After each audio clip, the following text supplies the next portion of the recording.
Hello students, previous lectures में हम 2 lecture अभी तक कंप्लीट कर चुके हैं और हमने अभी तक मोनेरा किंगडम स्टार्ट कर दिया था। लेकिन आज हम थोड़ा प्रीवियस लेक्चर के कुछ इंपॉर्टेंट टॉपिक्स को वापस से रिवाइज करते हुए फिर आगे बढ़ेंगे। तो यहाँ पर एक बहुत ही इंपॉर्टेंट टॉपिक जो हम ऑलरेडी डिस्कस कर चुके हैं, that is about taxonomic categories. इसको मैं एक बार आपको फिर से थोड़ा सा रिवाइज करवा देता हूं, जिससे कि आपको कोई भी डिफिकल्टी अगर फेस हो रही हो तो वो भी यहाँ पर रिमूव हो जाए। देखिए, टेक्सोनोमिक कैटेगरीज जैसे मैंने आपको बताया था कि कोई भी क्लासिफिकेशन है, it is not a single step process but it is a multi step process. और इसमें जो भी एक स्टेप होता है वो एक रैंक को, एक यूनिट को, या फिर हम कहें एक कैटेगरी को रिप्रेजेंट करवाता है। अब यहां पर ये जो कैटेगरी की जो बात आ रही है, because these categories they are involved in the taxonomic arrangement of organisms, that's why these categories are termed as taxonomic categories। तो आपको ये बात समझ में आ गई होगी कि टेक्सोनोमिक कैटेगरी किसको कहा जा रहा है, कि कोई भी कैटेगरी अगर एक टेक्सोनोमिक अरेंजमेंट में यूज हो रही है तो हम उस कैटेगरी को टेक्सोनोमिक कैटेगरी बोल देते हैं। अब बात आती है कि कितनी मेन टाइप की या कितनी मेन टेक्सोनोमिक कैटेगरीज होती हैं। So there are 7 main taxonomic categories. 7 main taxonomic categories होती हैं। ये जितनी भी 7 टेक्सोनोमिक कैटेगरीज होती हैं, दे आर ऑब्लिगेट और यू कैन से ब्रॉड और यू कैन से एसेंशियल टेक्सोनोमिक कैटेगरीज। कि कोई भी क्लासिफिकेशन यदि हम लिख रहे हैं और उसमें इनमें से 7 में से कोई भी मिसिंग है टेक्सोनोमिक कैटेगरी, तो वो क्लासिफिकेशन इनकम्प्लीट माना जाएगा। इन 7 टेक्सोनोमिक कैटेगरीज के अलावा कुछ एक्स्ट्रा टेक्सोनोमिक कैटेगरीज भी बनाई जा सकती हैं, but those extra taxonomic categories are non essential. अगर किसी क्लासिफिकेशन में रिक्वायरमेंट हो तो ही हम उन एक्स्ट्रा टेक्सोनोमिक कैटेगरीज का यूज करते हैं। जब भी हम कोई एक्स्ट्रा टेक्सोनोमिक कैटेगरी लिखते हैं तो उसके अंदर जो प्रीफिक्स यूज करते हैं दैट इज सब। जैसे मान लीजिए किंगडम है और हम इसकी एक एक्स्ट्रा टेक्सोनोमिक कैटेगरी बनाना चाहते हैं तो हम सब किंगडम बना सकते हैं। या फिर अगर हम डिवीजन की बात करते हैं और इसकी एक एक्स्ट्रा टेक्सोनोमिक कैटेगरी बनाना चाहते हैं तो हम सब डिवीजन बोल देते हैं, सो ऑन। तो यहां पर हम बात कर रहे हैं कि 7 जो मेन टेक्सोनोमिक कैटेगरीज हैं वो कौन कौन सी हैं। Kingdom, division, class, order, family, genus और स्पीशी। इनमें आपने देखा कि जो स्पीशीज है, this species is the smallest taxonomic category. ये सबसे स्मॉलेस्ट या लोएस्ट टेक्सोनोमिक कैटेगरी मानी जाती है। जबकि अगर हम किंगडम की बात करते हैं तो किंगडम जो है वो बिगेस्ट टेक्सोनोमिक कैटेगरी कंसीडर किया जाता है।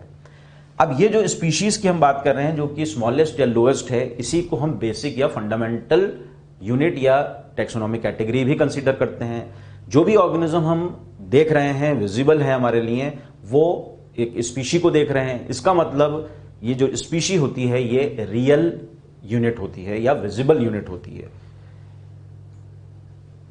अब हायरार्की की बात आती है यहां पर कि जब भी हम कोई टेक्सोनोमिक अरेंजमेंट कर रहे हैं, यानी कोई क्लासिफिकेशन लिख रहे हैं, तो उस दौरान जो टेक्सोनोमिक कैटेगरीज का अरेंजमेंट होगा, चाहे वो असेंडिंग ऑर्डर में हो या डिसेंडिंग ऑर्डर में हो, वही उसकी टेक्सोनोमिकल हायरार्की कहलाती है। मींस टेक्सोनोमिकल हायरार्की को हम डिफाइन करें तो इस तरीके से कर सकते हैं, दैट इज द डिसेंडिंग और ascending arrangement of taxonomic categories, that is known as taxonomical hierarchy.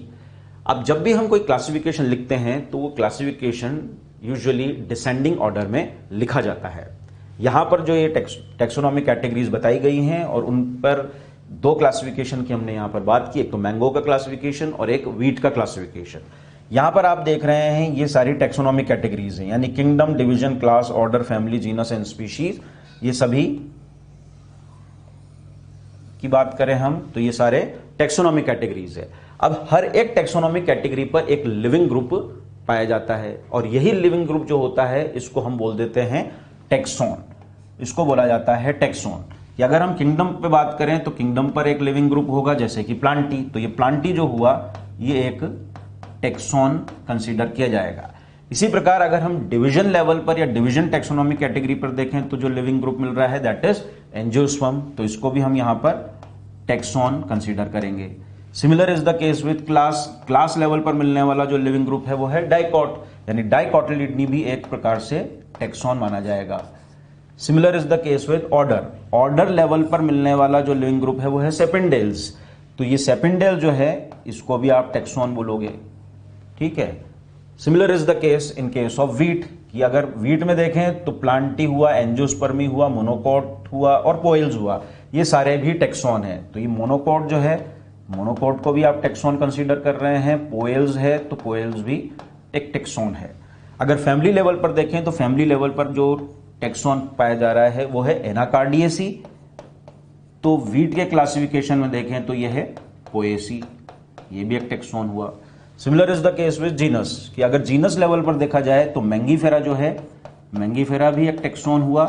तो साथ ही साथ अगर हम ट्रिटिकम को देखें तो ट्रिटिकम भी एक टेक्सॉन कंसीडर किया जाएगा। स्पीशीज लेवल पर अगर देखते हैं तो जो लिविंग ग्रुप पाया जा रहा है वो स्पीशी यानी मैंगीफेरा इंडिका है, और मैंगीफेरा इंडिका को आप टेक्सॉन कंसीडर करेंगे। ऐसे ही ट्रिटिकम एस्टाइवम जो है इसको भी एक टेक्सॉन कंसीडर किया जाएगा। तो आपको बात समझ में आ गई होगी कि जब भी हम इन कैटेगरीज की बात करते हैं, किंगडम हो, division, class, order, family, genus और स्पीशी की, तो ये तो टेक्सोनोमिक कैटेगरीज होती हैं। और हर एक टेक्सोनोमिक कैटेगरी पर जो लिविंग ग्रुप मिलता है उसको हम टेक्सॉन मानते हैं। सिंगुलर टर्म टेक्सॉन होता है, जबकि कई सारे टेक्सॉन्स को एक साथ लेके बोले तो आप उसको प्लूरल टर्म यूज कर सकते हैं उसका, दैट इज टेक्सा। तो अगर आपसे क्वेश्चन पूछा जाए क्या किंगडम एक टेक्सॉन है, no, kingdom is not a taxon but kingdom is a taxonomic category. लेकिन अगर आपसे क्वेश्चन में पूछा जाए क्या प्लांटी एक टेक्सॉन है, yes, plantae is a taxon. Dicot taxon है, यस। सेपेंडेल्स टेक्सॉन है, एनाकार्डियेसी टेक्सॉन है, मैंगीफेरा टेक्सॉन है। तो आपका जवाब क्या होगा, yes, they are the taxons because these are the living groups which are present at a particular taxonomic categories. जैसे कि हम बात करते हैं डॉग्स हुआ, cats, mammals, wheat, rice, plants, animals, ये सभी जो हैं ये कुछ कन्वीनियंट ग्रुप्स हैं जिसको हम स्टडी में काम में लेते हैं। अगर इनके साइंटिफिक टर्म की बात करें तो इनके लिए जो साइंटिफिक टर्म हम यूज करते हैं दैट इज द टेक्सा। जैसे कि मान लीजिए अगर हम प्लांट्स की बात करें तो प्लांट्स क्या है, एक टेक्सा है। ऐसे ही अगर हम वीट की बात करें तो वीट क्या है, एक टेक्सा है। बात समझ में आ गई होगी आपको कि हम टेक्सा किसको बोल रहे हैं और टेक्सोनोमिक कैटेगरीज किसको बोल रहे हैं। ये वही क्लासिफिकेशन जो अभी अपने बताया कि ये तो सारे टेक्सोनोमिक कैटेगरीज हैं, जबकि हर एक टेक्सोनोमिक कैटेगरी पर जो लिविंग ग्रुप पाया जा रहा है उसको हम क्या बोल रहे हैं, इनको टेक्सॉन बोल रहे हैं।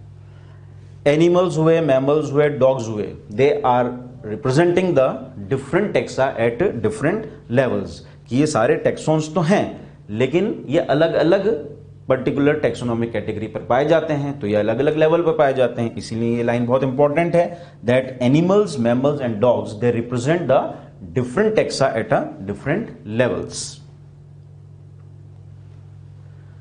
तो ये बात हम पहले ही डिस्कस कर चुके हैं कि ये सिंगल स्टेप प्रोसेस नहीं होता है क्लासिफिकेशन, जबकि ये हायरार्की ऑफ स्टेप्स हैं जिसमें हर एक स्टेप जो है वो एक रैंक या कैटेगरी को रिप्रेजेंट करवाता है। और यही सभी कैटेगरी जो हैं ये आपस में मिलकर एक टेक्सोनोमिक हायरार्की का फॉर्मेशन करती है। Each of the category refer to as the unit of classification. हर एक कैटेगरी जो है वो क्लासिफिकेशन की यूनिट को बनाता है, और यहां पर जो मिलने वाले जो ग्रुप्स होंगे वो एक टेक्सॉन को बताते हैं। यानी हर एक टेक्सोनोमिक कैटेगरी जो है वो एक तरीके से रिप्रेजेंट कर रही है एक टेक्सॉन को। जो सफिक्स हैं आईसीबीएन के द्वारा दिए गए सफिक्स हैं, वो सफिक्स जो टेक्सॉन को प्रोवाइड किए जा रहे हैं वो हैं डिवीजन पे मिलने वाले जो टेक्सॉन होंगे उसके लिए फाइटा सफिक्स यूज करते हैं। क्लास पर मिलने वाले ऑप्सिडा, फाइसी और एई। ऑर्डर लेवल पर मिलने वाले हैं तो उनके लिए जो सफिक्स यूज होगा दैट इज एल्स। फैमिली पर मिलने वाले एसी। अब ऐसे भी कुछ कैटेगरीज हैं जिन पर मिलने वाले जो टेक्सॉन्स होते हैं उनके लिए किसी प्रकार का कोई भी सफिक्स यूज नहीं किया जाता है। वह हैं जीनस, स्पीशीज एंड किंगडम।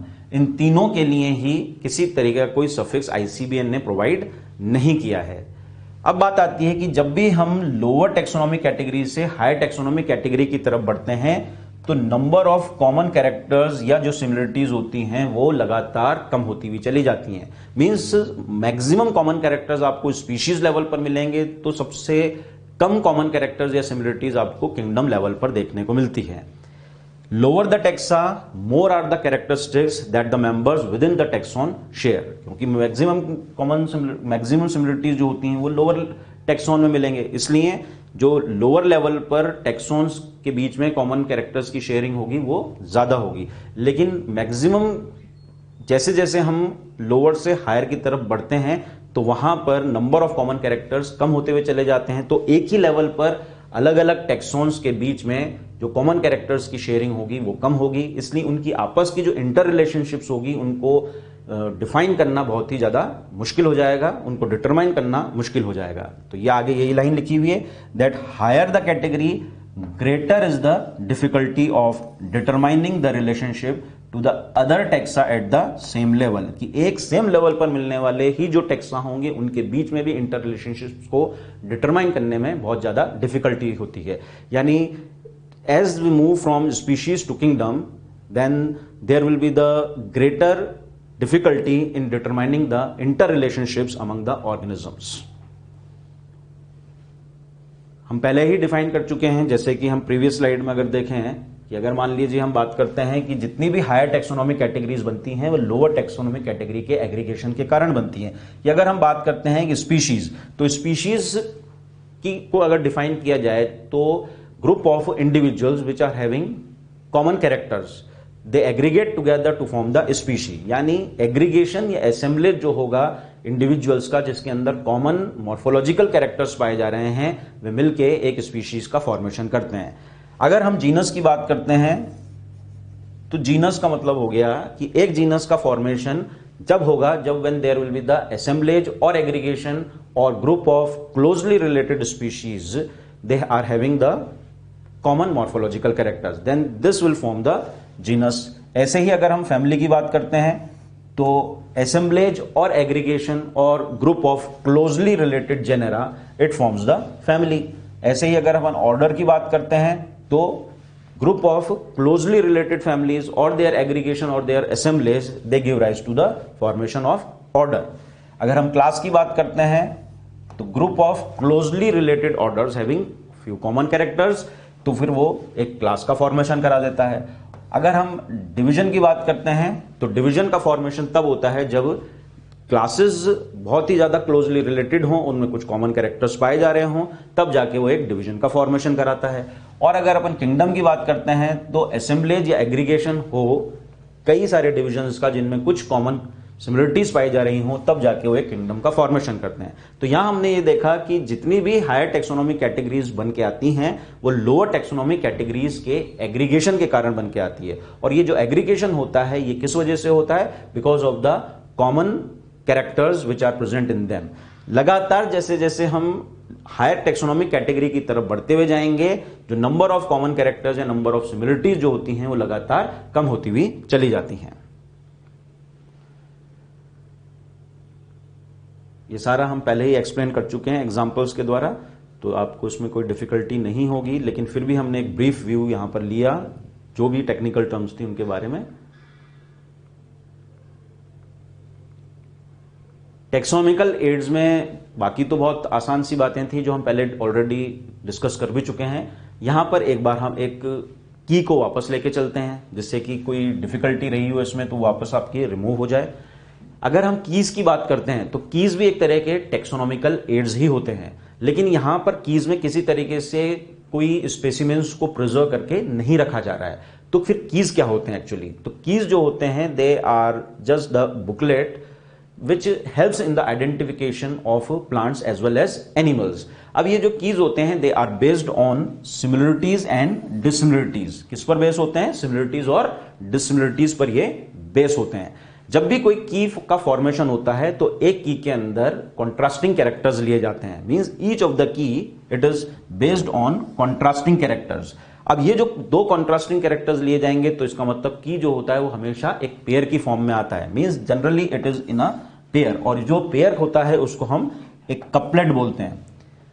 अब दो स्टेटमेंट यहां पर हैं जो कि कॉन्ट्रास्टिंग स्टेटमेंट्स हैं जिसमें हर एक स्टेटमेंट को यहां पर लीड कहा जाता है, means each of the statement in a key is known as a lead, उसको लीड कहा जाता है। अब एग्जांपल्स देख लीजिए कि अगर अपन ये पहला एग्जांपल देखते हैं तो इसमें देखिए पहला जो स्टेटमेंट लिखा हुआ है उसमें root stem and leave they are present, जबकि इसी का कॉन्ट्रास्टिंग कैरेक्टर हमने दूसरे स्टेटमेंट में लिख दिया कि root stem and leave they are absent. तो दोनों ही स्टेटमेंट जो है वो एक दूसरे के कॉन्ट्रास्ट हो गए, यानी अपोजिट स्टेटमेंट्स हुए। अब ऑर्गेनिज्म में दोनों में से एक ना एक स्टेटमेंट एक ना एक कैरेक्टर होगा, दूसरा एब्सेंट होगा। मींस चॉइस बेस्ड, आपको चॉइस करनी पड़ेगी कि एक को तो आप एक्सेप्ट करेंगे जबकि दूसरे स्टेटमेंट को आपको रिजेक्ट करना पड़ेगा। लेकिन हर एक स्टेटमेंट यहां पर जो होगा वो लीड कहलाएगा। पहला स्टेटमेंट है वो भी लीड कहलाता है, दूसरा स्टेटमेंट है वो भी लीड कहलाता है, और दोनों को कलेक्टिवली हम क्या बोल देते हैं, कपलेट। तब जाके एक की का फॉर्मेशन होता है। ऐसे ही अपन दूसरा एग्जाम्पल देखें कि फर्स्ट स्टेटमेंट जो लिया उसमें हमने लिखा वेस्कुलर टिश्यूज जो है वो नहीं बनते हैं, means they are not form, जबकि इसका अपोजिट स्टेटमेंट हमने लिया that vascular tissues are formed. तो दोनों कॉन्ट्रास्टिंग कैरेक्टर्स हुए, दोनों ही अलग अलग लीड्स हैं, लेकिन कलेक्टिवली हम इसको, इस पेयर को बोल देंगे कपलेट। तब जाके ये की का फॉर्मेशन हुआ। Similar is the case with the third example कि ovules and seeds they are produced, लेकिन अगर इसका कॉन्ट्रास्टिंग फीचर लिया जाए तो होगा ovules and seeds they are not produced, means ये कॉन्ट्रास्टिंग कैरेक्टर होगा। हर एक स्टेटमेंट यहां पर भी लीड होगा और कलेक्टिवली इसको भी एक कपलेट बोला जाएगा। तब जाके ये एक की का फॉर्मेशन हुआ। जैसा मैंने आपको बताया कि जब भी हम ऑर्गेनिजम्स में इन कीज की मदद से उसको आइडेंटिफाई करेंगे तो one of the statement gets acceptance and another statement gets rejected, उसको रिजेक्शन का सामना करना पड़ेगा। इट मींस कीज जो होते हैं ये चॉइस बेस्ड होते हैं। यहां लिखा हुआ है देखिए, this results in the acceptance of only one statement and the rejection of the another statement. तो हम ये बोल सकते हैं कि ये जो होते हैं ये चॉइस बेस्ड होते हैं, आपको चॉइस करना पड़ेगा। अब यहां पर आप एनालाइज कर रहे हैं चीजों को, आप देख रहे हैं कि वो कैरेक्टर उस ऑर्गेनिज्म में पाया जा रहा है या नहीं पाया जा रहा है। तो आपने क्या किया, आपने एनालिसिस किया है। इसका मतलब जो कीज होते हैं वो एनालिटिकल नेचर के होते हैं, they are analytical in nature. बहुत इंपॉर्टेंट पॉइंट, हर एक टेक्सोनॉमिक कैटेगरी के लिए कीज अलग अलग बनाए जाते हैं। Means separate keys are made for different taxonomic categories. कि मान लीजिए आपको फैमिली के लेवल पे के लिए कोई कीज बनाना है तो अलग बनाएंगे, जीनस के लिए बनाना है तो अलग बनाना पड़ेगा, स्पीशीज के लिए बनाएंगे तो आपको अलग बनाना पड़ेगा।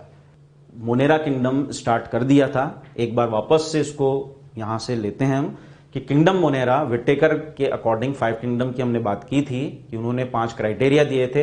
एक दिया था उन्होंने क्राइटेरिया कॉम्प्लेक्सिटी ऑफ सेल, एक दिया था कॉम्प्लेक्सिटी ऑफ ऑर्गेनिज्म, जबकि तीसरा जो क्राइटेरिया था उनका मोड ऑफ न्यूट्रिशन था, फोर्थ क्राइटेरिया था रिप्रोडक्शन या लाइफस्टाइल, और फिफ्थ क्राइटेरिया था फाइलोजेनेटिक रिलेशनशिप्स। और इसी बेसिस पर उन्होंने 5 किंगडम्स बनाए, kingdom Monera, kingdom protista, kingdom fungi, kingdom Plantae and kingdom animalia, जिसमें हम सबसे पहले यहां पर डिस्कस कर रहे थे किंगडम मोनेरा। और किंगडम मोनेरा में उन्होंने सभी प्रोकैरियोट्स को रख दिया।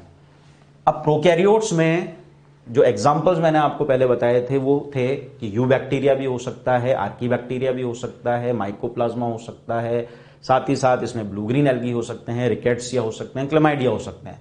लेकिन इन सभी में देखा जाए तो बैक्टीरिया जो है it is the sole member of the kingdom Monera. और ये जो बैक्टीरिया है it is considered as the cosmopolitan in nature, कि इसका जो नेचर होगा वो कॉस्मोपॉलिटन होगा, means it is found everywhere, even it is present in the soil also. साथ ही साथ अगर बैक्टीरिया की अपन बात करें तो bacteria most abundant micro organisms भी कंसीडर किए जाते हैं। अब यहां पर ये जो डायग्राम दिया गया है ये एक तरीके से प्रोकैरियोट्स के जनरल कैरेक्टर्स को समझाने के लिए यहां पर दिया है हमने, कि हम पहले देख लेते हैं बैक्टीरिया को डिटेल में पढ़ने से पहले कि एक प्रोकैरियोटिक सेल में क्या जनरलाइज्ड कैरेक्टर्स देखने को मिलते हैं। तो 3 बातें यहां पर हम डिस्कस करेंगे about cell wall, cell membrane और उसके साइटोप्लाज्मिक कंटेंट के बारे में। सबसे पहले यहां पर देखिए जो आउटर बाउंड्री आपको दिखाई दे रही है that is will be the cell wall. ये सेल वॉल है and this cell wall is made up of peptidoglycan और यू कैन से म्यूरिन। अब यहां पर पेप्टिडोग्लाइकेन में 2 वर्ड हैं, एक तो पेप्टाइडो है और एक ग्लाइकेन है। पेप्टाइडो से समझ में आती है बात हमें कि ये रिलेटेड टू प्रोटीन है, जबकि ग्लाइकेन से समझ में आती है बात कि it is related to carbohydrate. Means the cell wall जो है जो कि पेप्टिडोग्लाइकेन की बनी हुई है it is composed of polysaccharide as well as amino acid. फिर बात आती है नेक्स्ट बाउंड्री की, that is the cell membrane. Inner to cell wall is the cell membrane and this cell membrane it is composed of lipid as well as protein, means it is lipoproteinaceous in nature। जैसा कि eukaryote की cell membrane होती है ठीक उसी तरीके से prokaryote की भी सेल मेम्ब्रेन होती है, वो लिपिड और प्रोटीन की बनी हुई होती है, means it is lipoproteinaceous in nature। Cell wall और सेल मेम्ब्रेन के बीच में आपको एक स्पेस नजर आता है और वो स्पेस कहलाता है पेरीप्लाज्मिक स्पेस। क्या बोलेंगे उस स्पेस को? Periplasmic space. The space in between the cell wall and cell membrane is known as periplasmic space. अब ये जो पेरिप्लाज्मिक स्पेस होता है it contains the digestive enzymes, ये डाइजेशन में मदद करने वाले कुछ एंजाइम्स इसमें प्रेजेंट होते हैं। तो इसका रोल कहां पर हुआ, डाइजेशन में रोल हुआ। जैसे कि हम बात करते हैं यूकैरियोट्स के अंदर जो डाइजेशन करने का काम करता है वो है lysosome, because lysosome have digestive और you can say hydrolytic enzymes, इसीलिए उसका रोल डाइजेशन में होता है। तो अगर आपसे पूछा जाए कि प्रोकैरियोट्स में ऐसा कौन सा स्ट्रक्चर है जो कि एनालॉगस है या फंक्शनली सिमिलर है लाइसोसोम्स के, तो फिर बात आती है पेरिप्लाज्मिक स्पेस की। तो इंपॉर्टेंट पॉइंट है कि पेरिप्लाज्मिक स्पेस जो होता है इट इज फंक्शनली सिमिलर और you can say it is analogous to that of lysosome of eukaryotes. Cytoplasm की अगर बात की जाए तो साइटोप्लाज्म के अंदर किसी भी तरह की कोई मेम्ब्रेन बाउंड सेल ऑर्गेनल नहीं पाई जाती है। Means the cytoplasm it lacks the membrane bound cell organelles.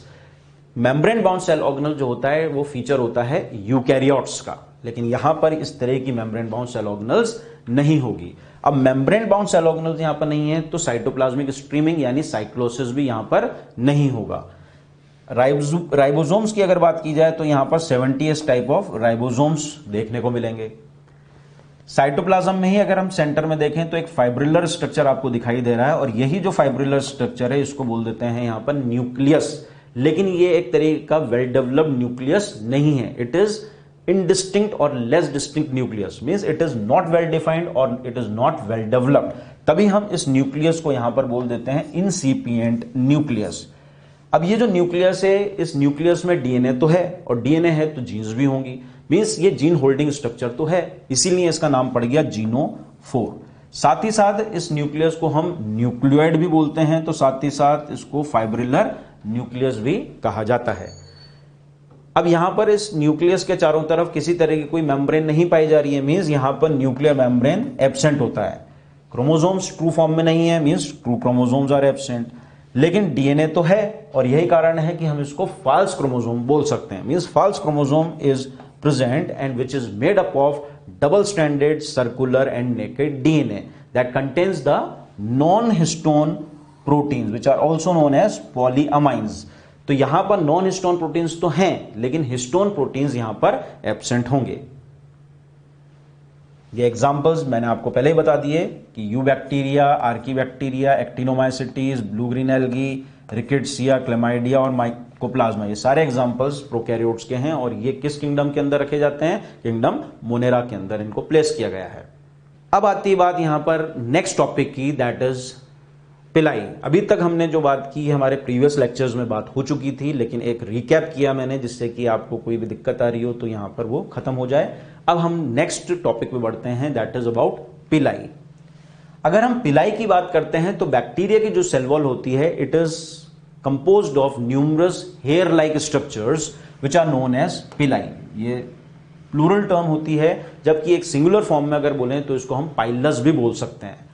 तो ये तो पिलाई जो है it is a plural term, जबकि अगर इसी का सिंगुलर टर्म बोले हम तो वो सिंगुलर टर्म होता है इसका pilus. So a bacterial cell wall it is covered with numerous hair-like structures which are called villi, and these villi they are smaller than the flagella। अगर हम flagella से इसको कंपेयर करें तो इनकी जो साइज होगी वो comparatively small होगी, means flagella they are smaller than the flagella, means villi they are smaller than the flagella। अब दो तरह के पिलाई की बात हो सकती है, means two types of villi are present, one is longer villi and another one is the shorter villi। इस डायग्राम में देखिए आप सबसे बड़ा ये जो हेयर लाइक स्ट्रक्चर्स यहां पर दिख रहा है दैट इज द फ्लैजिला। अब दो तरह के हेयर लाइक स्ट्रक्चर्स और यहां पर दिख रहे हैं आपको, ये जो स्ट्रक्चर है ये है लॉन्गर पिलाई, जबकि इनसे छोटे और हेयर लाइक स्ट्रक्चर्स हैं ये हैं शॉर्टर पिलाई। अब ये जो लॉन्गर पिलाई है इसको हम सेक्स पिलाई भी बोलते हैं और एफ पिलाई भी बोलते हैं, ठीक है। यानी ये जो लंबे पिलाई आपको यहां नजर आ रहे हैं इनको हम लॉन्गर पिलाई के साथ साथ सेक्स पिलाई और एफ पिलाई भी बोलते हैं। ये जो लॉन्गर पिलाई हैं they are found only in F plus donor और मेल बैक्टीरिया। तो ये लॉन्गर पिलाई कहां पाए जाएंगे, ऐसे बैक्टीरिया में जो कि एफ प्लस बैक्टीरिया होंगे, डोनर या मेल बैक्टीरिया होंगे। अगर हम लॉन्गर पिलाई की अगर बात करें तो लॉन्गर पिलाई का जो फंक्शन होता है वह फंक्शन क्या होता है? इसका फंक्शन होता है कि ये कॉन्जुगेशन में मदद करवाता है। अगर हम आगे देखेंगे जेनेटिक रिकॉम्बिनेशन की बात आएगी, उस जेनेटिक रिकॉम्बिनेशन में एक मेथड आता है कॉन्जुगेशन का, और उस कॉन्जुगेशन में जब F+ और F- बैक्टीरिया के बीच में एक ट्यूब बनती है जिसको कॉन्जुगेशन ट्यूब बोला जाता है, तो वो कॉन्जुगेशन ट्यूब को बनाने में मदद कौन करता है? ये लॉन्गर पिलाई उसमें मदद करता है। तो ध्यान रखें, लॉन्गर पिलाई का जो फंक्शन है वो क्या है कि कॉन्जुगेशन के समय कॉन्जुगेशन ट्यूब को बनाने का काम करता है। इन लॉन्गर पिलाई के कंपैरेटिवली कुछ और छोटे पिलाई यहां पर देखने को मिल रहे हैं, उनको कहा जाता है शॉर्टर पिलाई और इन्फेक्टिव पिलाई, और यू कैन से फिम्ब्री। तो जो शॉर्टर पिलाई हैं इनका जो फंक्शन होता है वो फंक्शन है अटैचमेंट में, means they take part in the attachment. और अटैच कहां से करेंगे? सरफेस से। जो भी सबस्ट्रेटम है वहां पर बैक्टीरिया को अटैच करवाने में मदद करते हैं। अब वो सबस्ट्रेटम या सरफेस हो सकती है, it may be the rocks in the stream और it may be the host tissue, कि दोनों ही जगह पर ये शॉर्टर पिलाई ही उस बैक्टीरिया को अटैच करवाने में मदद करते हैं। तो बात समझ में आ गई होगी आपको कि पिलाई जो है वो हेयर लाइक स्ट्रक्चर्स हैं बैक्टीरिया की सरफेस पर, और इनकी जो लेंथ होती है it is shorter as compare to that of flagella. दो तरह के पिलाई हैं, लॉन्गर भी होते हैं और शॉर्टर भी होते हैं। लॉन्गर जो होते हैं उनको हम सेक्स और F पिलाई बोलते हैं, और ये जहां पर होंगे उनको F+ बैक्टीरिया, डोनर बैक्टीरिया या मेल बैक्टीरिया बोल दिया जाता है। और इनका जो फंक्शन होता है that they help in the conjugation. In conjugation method के दौरान दे helps in the formation of conjugation tube. जबकि शॉर्टर पिलाई जो होते हैं इनको इन्फेक्टिव पिलाई या फिर फिम्ब्री भी कहा जाता है। और शॉर्टर पिलाई का जो काम होता है that they help in the attachment of bacteria to the substratum और सरफेस, एंड दैट सबस्ट्रेटम और surface may be the rocks in streams और it may be the host tissue. अगर हम पिलाई के स्ट्रक्चर की बात करें तो पिलाई जो होते हैं they are cylindrical in nature and they are hollow structures.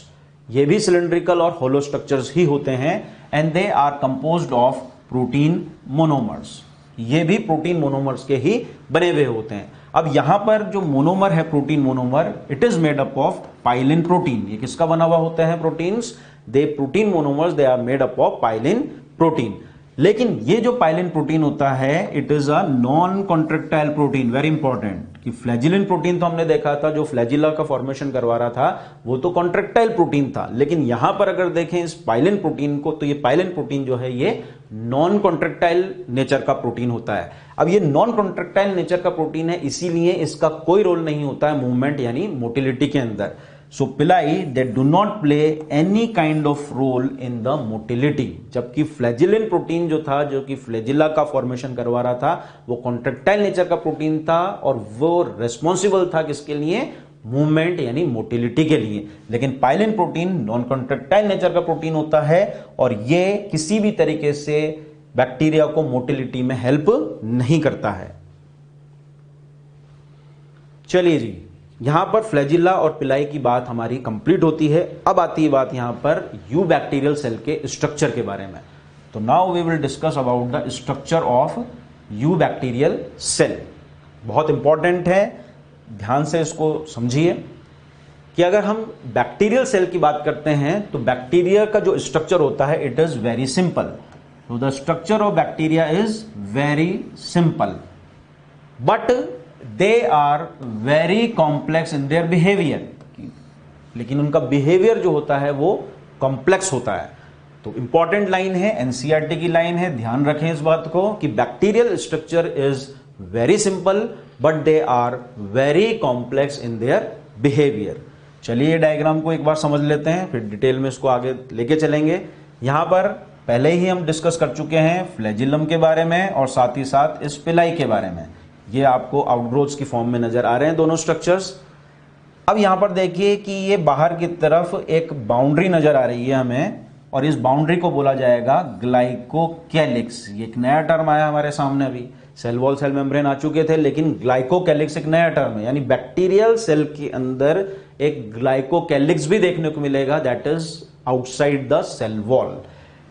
Glycocalyx के बाद नेक्स्ट लेयर आती है सेल वॉल, सेल वॉल के नेक्स्ट लेयर आती है सेल मेम्ब्रेन। अब ये तीनों ही जो लेयर्स हैं यानी glycocalyx, cell wall and cell membrane, इन तीनों को कलेक्टिवली सेल एनवेलप बोल दिया जाता है। इन तीनों को आप बोल देंगे सेल एनवेलप।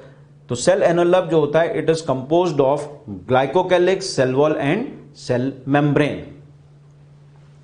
अब यहां पर देखिए, ये साइटोप्लाज्म है। इस साइटोप्लाज्म में जो कंटेंट देखने को मिलते हैं वो कंटेंट है, एक तो स्टोरेज ग्रैन्यूल्स इसे साइटोप्लाज्म के अंदर देखने को मिल रहा है। साथ ही साथ यहां पर ये राइबोसोम्स प्रेजेंट है, और आप जानते ही हैं ये राइबोसोम्स किस टाइप के राइबोसोम्स हैं, 70S टाइप ऑफ राइबोसोम्स यहां पर देखने को मिलते हैं।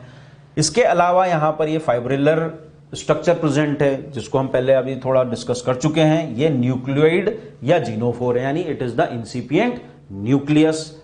एक और स्ट्रक्चर यहां पर हमें देखने को मिल रहा है डायग्राम में, कि ये एक मेम्ब्रेन जो है, ये सेल मेम्ब्रेन अंदर की तरफ इनफोल्ड हुई हुई है, इन्वेजिनेट हुई हुई है। और ये जो इनफोल्डिंग या इन्वेजिनेट या एक्सटेंड होने के कारण जो स्ट्रक्चर बन के आ रहा है, इसको बोला जाता है यहां पर मीजोजोम। अब क्या होता है मीजोजोम, इसका फंक्शन क्या होता है, हमें भी आगे की स्लाइड्स में इसको डिस्कस करेंगे। तो यहां पर एक जनरलाइज्ड व्यू आपके सामने आ गया है कि इस बैक्टीरिया के स्ट्रक्चर के अंदर क्या क्या चीजें होती हैं। फ्लैजिलम है, पिलाई है, ग्लाइकोकैलिक्स, सेल वॉल और सेल मेम्ब्रेन है, जिनको कलेक्टिवली सेल एनवेलप कहा जाता है। तो साइटोप्लाज्मिक कंटेंट या साइटोप्लाज्मिक स्ट्रक्चर्स की अगर बात करते हैं तो उसमें स्टोरेज ग्रैन्यूल्स पाए जा रहे हैं, राइबोसोम्स हैं, इंसिपिएंट न्यूक्लियस यानी न्यूक्लियोइड है, और साथ ही साथ मेम्ब्रेन का एक्सटेंडेड पार्ट है जिसको हम मीजोजोम बोलेंगे। सबसे पहले हम यहां पर अब डिस्कस करने जा रहे हैं अबाउट सेल एनवेलप। फ्लैजिलम और पिलाई के बारे में हम पहले डिस्कस कर चुके हैं। Now we will discuss about the cell envelope. जब भी हम सेल एनवेलप की बात करते हैं तो cell envelope it consist of tightly bound 3 layered structure. तो ये सेल एनवेलप जो होता है, it consist of tightly bound 3 layered structure, and these 3 layers are, outermost one is the glycocalyx, middle one is the cell wall, and the innermost one is the cell membrane. तो ये तीनों ही जो layers हैं ये मिलकर cell envelope का formation कर देते हैं, और ये तीनों ही एक तरीके से टाइटली बाउंड फॉर्म में प्रेजेंट होते हैं। इस सेल एनवेलप के अंदर ये जो 3 लेयर्स पाए जा रहे हैं, इन तीनों के ही फंक्शंस अलग अलग होते हैं, लेकिन all these 3 layers together act as a single protective unit. बात समझ में आ गई होगी आपको कि although each layer of the cell envelope it performs the distinct function, अलग अलग फंक्शन को परफॉर्म करवाते हैं, but they act together as a single protective unit. ये जब तीनों इकट्ठा होकर टाइटली बाउंड होते हैं तो एक सिंगल प्रोटेक्टिव यूनिट की तरह ये एक्ट करते हैं। तो ध्यान रखिएगा कि सेल एनवेलप में इन तीनों ही, यानी ग्लाइकोकैलिक्स, सेल वॉल और सेल मेम्ब्रेन, तीनों के जो फंक्शंस होते हैं वो अलग अलग होते हैं, डिस्टिंक्ट होते हैं, लेकिन all together they act as a single protective unit.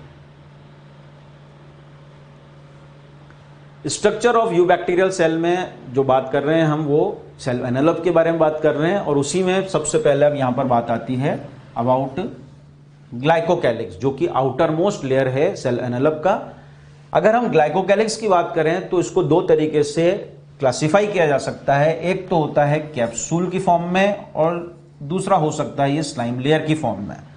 जब भी ग्लाइकोकैलिक्स कैप्सूल की फॉर्म में होता है तो वो थिक और रिजिड नेचर का होता है। Means the capsule it is thick and rigid layer which is made up of polysaccharides and polypeptides. तो ध्यान रखिए कि जब भी ग्लाइकोकैलिक्स कैप्सूल की फॉर्म में होगा तो वो थिक और रिजिड नेचर का होगा, साथ ही साथ ये स्मूथ हो सकता है,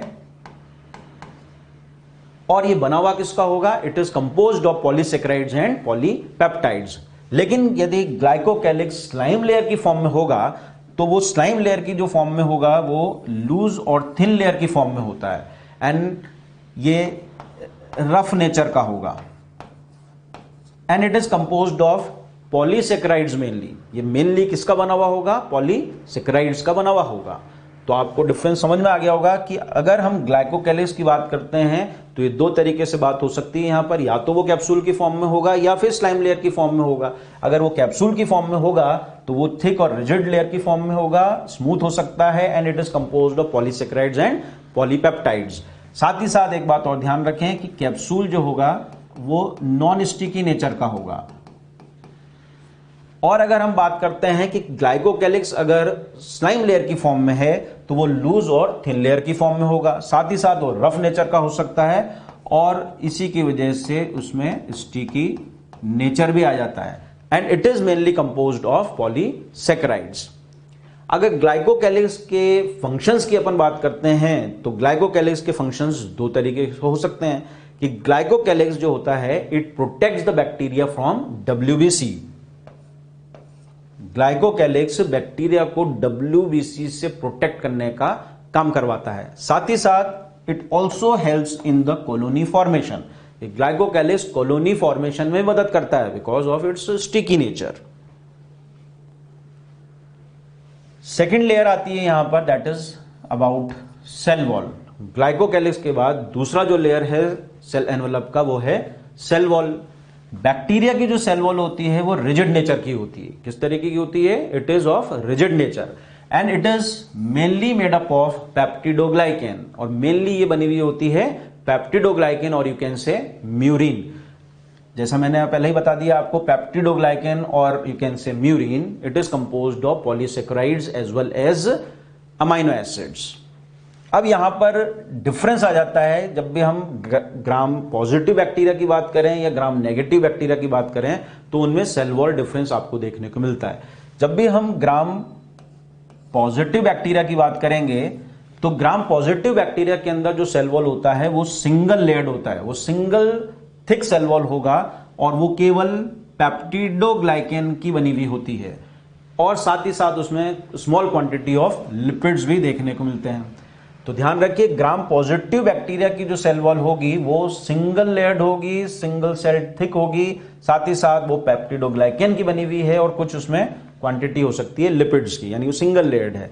लेकिन यही बात हम ग्राम नेगेटिव बैक्टीरिया के अंदर करते हैं तो वो डबल लेयर्ड होती है, वो बाइलेयर्ड सेल वॉल होगी जिसमें आउटर वॉल भी होगी और इनर वॉल भी होगी।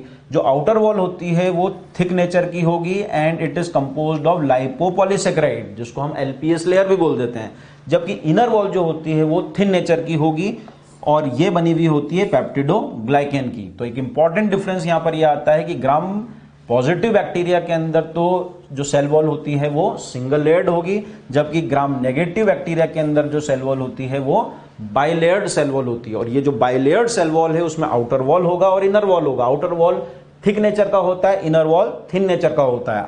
आउटर वॉल जो थिक नेचर का है वो लाइपोपॉलीसेकेराइड का बना हुआ होता है, जबकि इनर वॉल जो कि थिन नेचर का है वो पेप्टिडोग्लाइकेन का बना हुआ होता है। अब एक बात और आती है यहां पर कि एल फॉर्म बैक्टीरिया किसको बोलते हैं? एल फॉर्म या लिस्टर फॉर्म बैक्टीरिया। बैक्टीरिया की जो सेल वॉल होती है it can be removed by lysozyme enzyme. उसको हम लाइसोजाइम की मदद से हटा सकते हैं, उसको डिस्ट्रक्ट कर सकते हैं वहां से। तो when bacterial cell wall it is removed by lysozyme artificially, then such type of bacteria they are termed as L form or you can say Lister form bacteria। तो ध्यान रखें कि L form bacteria किसको कहा जाता है? L form bacterias are those bacterias when the bacterial cell wall it is removed by lysozyme enzyme artificially, then such type of bacteria are L form bacteria। फिर बात आती है यहां पर सेल एनवेलप की सबसे इनरमोस्ट लेयर की, that is about cell membrane. और सेल मेम्ब्रेन जो होता है it is very much similar to that of eukaryotic cell membrane, means it is composed of lipid and protein, यानी वो लाइपोप्रोटीनेशियस नेचर की मेम्ब्रेन होगी। Cell envelope के बाद बात आती है साइटोप्लाज्मिक कंटेंट्स की, यानी साइटोप्लाज्म की बात आती है। और साइटोप्लाज्म की जब बात आती है तो फिर सेल ऑर्गेनल्स की बात आती है यहां पर कि बैक्टीरियल साइटोप्लाज्म में अगर देखा जाए तो membrane bound cell organelles they are absent, जो कि यूकैरियोटिक फीचर है। यूकैरियोट के अंदर मेम्ब्रेन बाउंड सेल ऑर्गेनल्स पाए जाते हैं, लेकिन बैक्टीरिया के साइटोप्लाज्म में membrane bound cell organelles they are absent. Membrane bound cell organelle जैसे कि mitochondria, chloroplast, endoplasmic reticulum, lysosome, Golgi body, microbodies, ये सभी मेम्ब्रेन बाउंड सेल ऑर्गेनल्स होते हैं। लेकिन बैक्टीरियल सेल के साइटोप्लाज्म में इस तरह के कोई भी मेम्ब्रेन बाउंड सेल ऑर्गेनल्स नहीं पाए जाएंगे, दे आर एब्सेंट। अब यहां पर membrane bound cell organelles absent हैं, इसी वजह से यहां पर साइक्लोसिस भी एब्सेंट होगा, साइक्लोसिस, और यू कैन से cytoplasmic streaming is also absent due to the absence of membrane bound cell organelles. तो साइक्लोसिस भी यहां पर एब्सेंट होगा। साइटोप्लाज्मिक स्ट्रीमिंग या साइक्लोसिस देखने को मिलती है जहां पर मेम्ब्रेन बाउंड सेल ऑर्गेनल्स होंगे, यानी यूकैरियोटिक सेल्स के अंदर। साइटोप्लाज्मिक स्ट्रक्चर्स को एक एक करके यहां पर देख लेते हैं। फ्लैजिलम के बारे में बात हो चुकी है, पिलाई के बारे में बात कर चुके हैं हम, और इस सेल एनवेलप यानी ग्लाइकोकैलिक्स, सेल वॉल और सेल मेम्ब्रेन पर हम बात कर चुके हैं। अब यहां पर साइटोप्लाज्मिक स्ट्रक्चर्स की बात आती है। इस साइटोप्लाज्मिक स्ट्रक्चर्स में जो कंटेंट आपको देखने को मिल रहे हैं, स्ट्रक्चर्स देखने को मिल रहे हैं, उनमें है राइबोसोम्स, मीजोसोम्स और स्टोरेज ग्रैन्यूल्स, और साथ ही साथ ये फिब्रिलर स्ट्रक्चर जिसको आप बोल रहे हैं न्यूक्लियोइड या जीनोफोर। सेल एनवेलप पहले ही मैं बता चुका हूं आपको that it is composed of glycocalyx, cell wall and cell membrane. चलिए जी, साइटोप्लाज्मिक स्ट्रक्चर्स में सबसे पहले बात करते हैं हम regarding mesosomes. So what are mesosomes? Mesosomes they are also known as chondrioid. इनको कॉन्ड्रियोइड के नाम से भी जाना जाता है। तो कभी कोई पूछ ले आपसे कि mesosomes are equivalent to what? They are equivalent to chondrioid. तो मीजोसोम जो होते हैं they are the special membranous structure which are formed by the extension और इनफोल्डिंग्स और invaginations of the plasma membrane into the cell. तो ये mesosome क्या होगा? एक तरीके से दीज आर द एक्सटेंशंस और इनफोल्डिंग्स और you can say invagination of plasma membrane. बहुत इंपॉर्टेंट बात कि क्वेश्चन पूछ लिया जाता है कि मीजोसोम्स किसके एक्सटेंशंस हैं? These are the extensions of plasma membrane.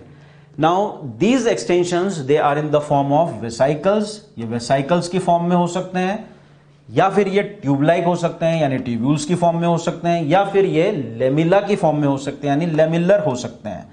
तो तीन तरीके से ये स्ट्रक्चर की फॉर्म में मीजोसोम्स देखने को मिलते हैं। Either it may be in form of vesicles और इन फॉर्म ऑफ ट्यूब्यूल्स और इन फॉर्म ऑफ लेमिली। अब इन मीजोसोम्स के अंदर भी ऑक्सीडेटिव एंजाइम्स प्रेजेंट होते हैं। जैसा काम माइटोकॉन्ड्रिया यूकैरियोटिक सेल के अंदर करता है, क्योंकि उसके अंदर ऑक्सीडेटिव एंजाइम्स हैं तो वो सेलुलर रेस्पिरेशन में काम करता है, ठीक वही काम प्रोकैरियोटिक सेल के अंदर मीजोसोम्स करता है, because they contain the oxidative enzymes. That's why mesosomes they are analogous to the mitochondria because of the presence of oxidative enzymes in the mesosomes. Functions of mesosomes की अगर बात की जाए तो सबसे पहला जो फंक्शन आता है, they help in the cell respiration.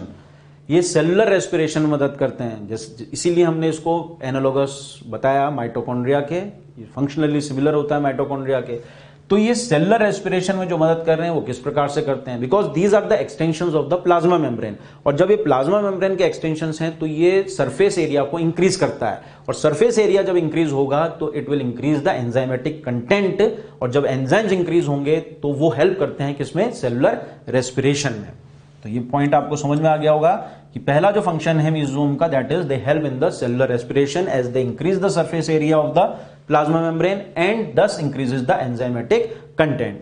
दूसरा जो फंक्शन आता है इसमें, that they help in the DNA replication. ये डीएनए रेप्लिकेशन में मदद करते हैं। जब भी बैक्टीरिया के अंदर डिवीजन होगा तो उस दौरान मीजोसोम डुप्लीकेट होता है, और मीजोसोम के डुप्लीकेशन के साथ ही साथ डीएनए का रेप्लिकेशन भी हो जाता है।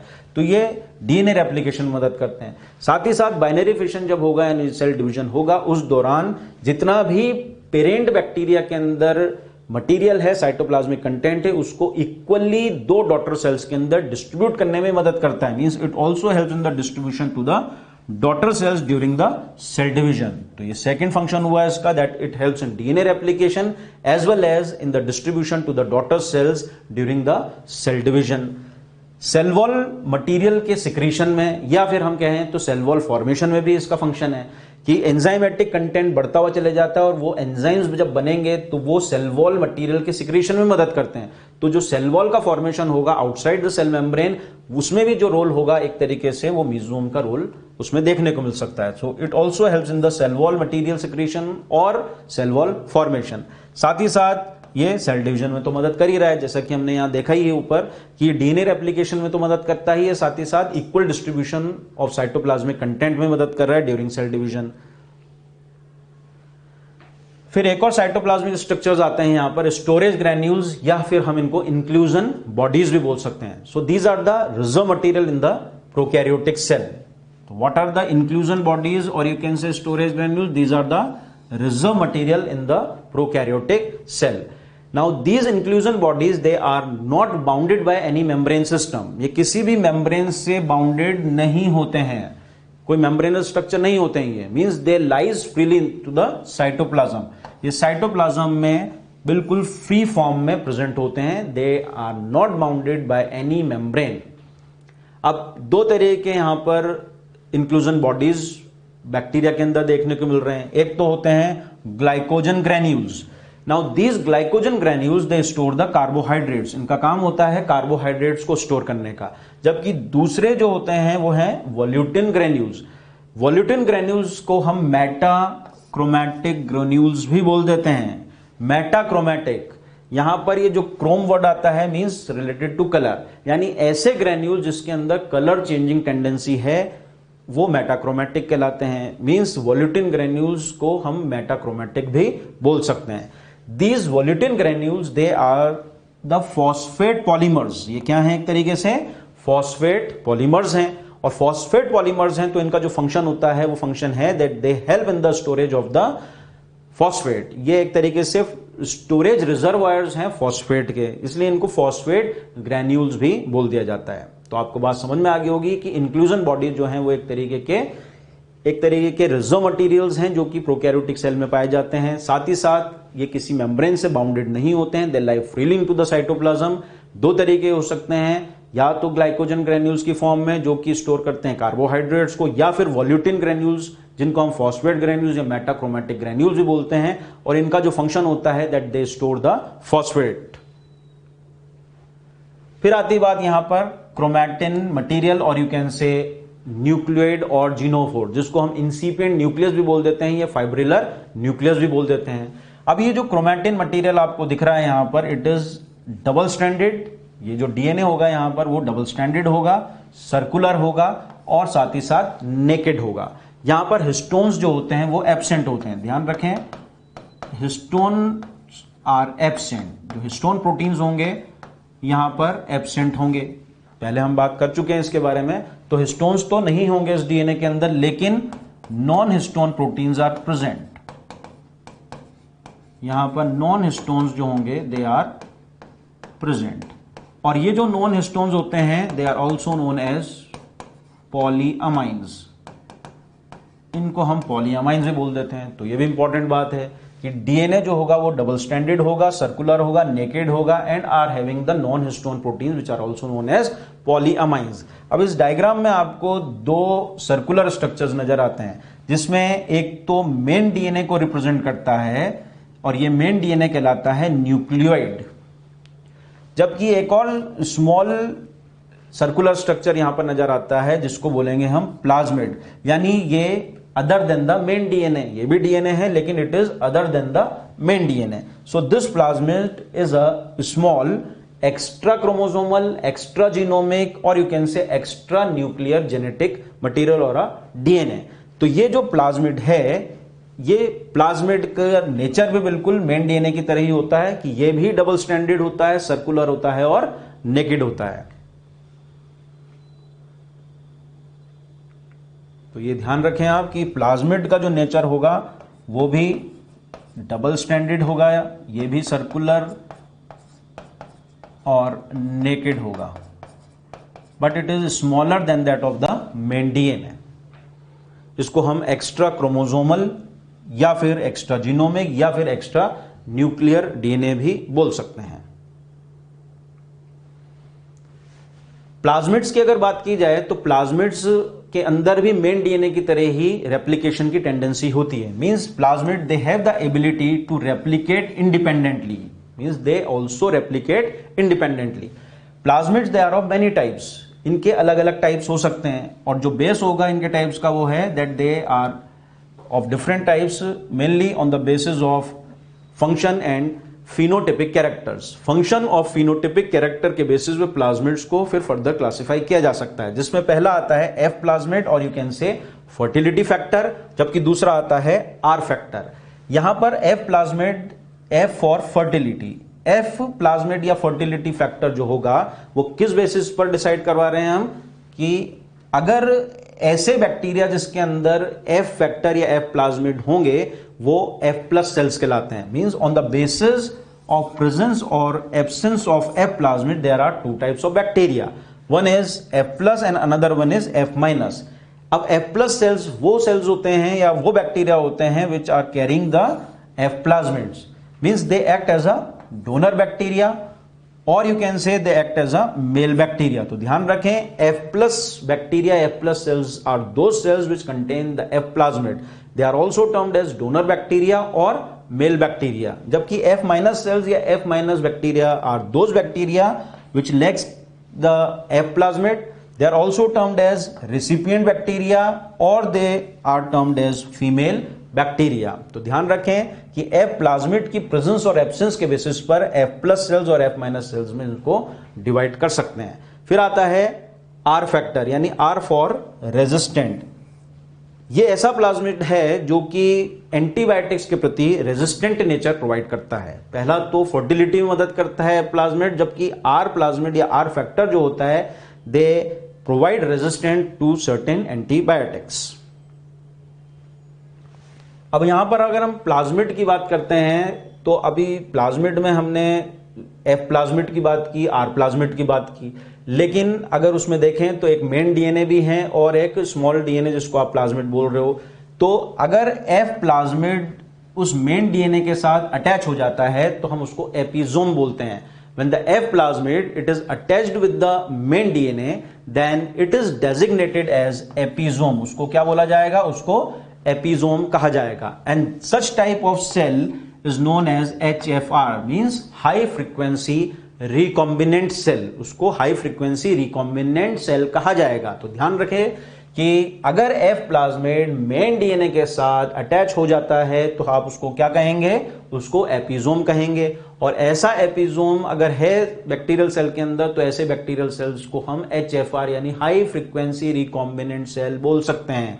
पहला जो डायग्राम दे रखा है उसमें न्यूक्लियोइड यानी मेन डीएनए अलग है और F प्लाज्मिड अलग है, लेकिन दूसरे डायग्राम में आप देखिए कि मेन डीएनए के साथ इनकॉर्पोरेट हो चुका है F प्लाज्मिड। अब जाके हम इसको क्या बोल देंगे? It is termed as episome.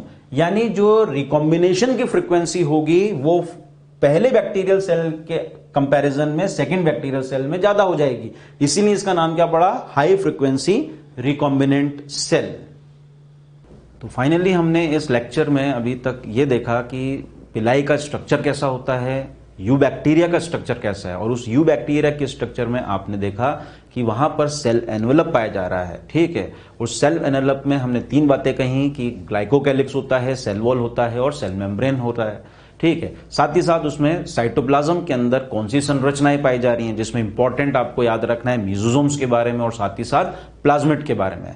साथ ही साथ इसी साइटोप्लाज्म में न्यूक्लियोइड भी देखने को मिल रहा है।